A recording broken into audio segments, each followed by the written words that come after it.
હવે તો આખી દુનિયાને બતાવી દઈશું કે આ ફ્રેન્ડો શું ચીઝ છે. પાણીમાં નાખીએ ને તોય તરે એટલા હલકા લોકો. ચાલ ચાલ ચાલ.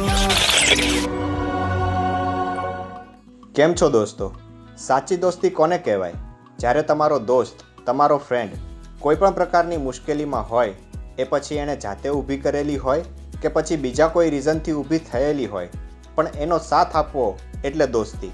અને આવા 3-4 દોસ્તો હોય તો એને આપણે લાડમાં કહીએ છીએ મારા ફ્રેન્ડો. જી હા દોસ્તો, આજે આપણે વાત કરવી છે ગયા શુક્રવારના રોજ રિલીઝ થયેલી ફિલ્મ ફ્રેન્ડોની.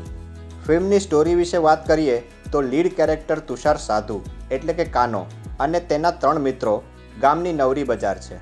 રોજ સવારે ઉઠીને આ 4 મિત્રો બસ ગામના ઓટલા જ તોડે છે અને ફ્રીનું વાઈફાઈ વાપરીને જલસા કરે છે.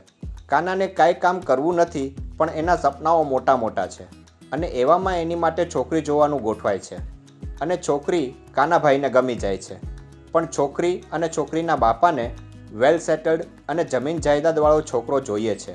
બસ, અને પછી શરૂ થાય છે જૂઠી વાતો અને જૂઠા વાયદાઓની સફર, જે કોમેડીથી ભરપૂર છે. અને એમાં એન્ટ્રી થાય છે બાબલા ચોકબારની, જે આ ફિલ્મના વિલન છે. હવે બાબલા ચોકબાર અને કાના વચ્ચે શું દુશ્મની છે?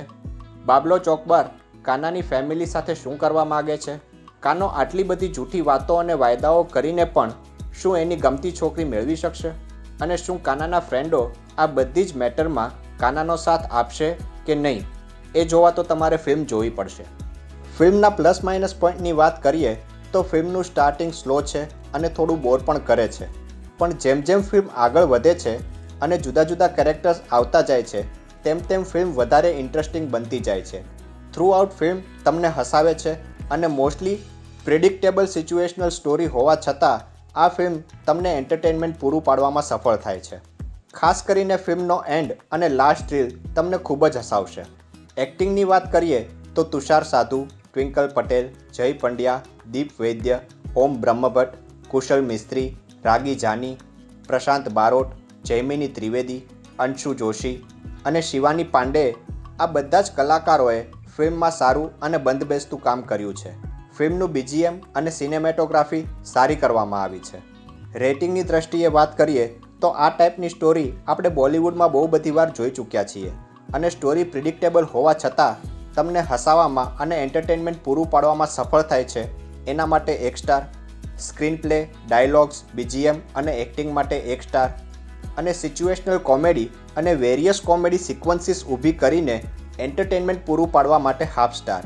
એમ કરીને ટોટલ 2.5 સ્ટાર આ ફિલ્મને આપી શકાય. ટૂંકમાં જો તમારે એક સારી એન્ટરટેનમેન્ટ અને કોમેડીથી ભરપૂર ફિલ્મ જોવી છે જે તમને બોલિવૂડના પ્રિયદર્શનની ફિલ્મ્સની યાદ અપાવે, તો આ ફિલ્મ જરૂર તમને જોવી ગમશે. આ સાથે જ જો તમે આ ફિલ્મ જોઈ ચૂક્યા છો તો તમને આ ફિલ્મ કેવી લાગી એ કોમેન્ટ કરીને જરૂર જણાવશો. ગુજરાતી ફિલ્મોની અવનવી અને લેટેસ્ટ અપડેટ જાણવા માટે હંમેશા જોડાયેલા રહો ફિલ્મ રિવ્યૂ ગુજરાતી સાથે. જય જય ગરવી ગુજરાત.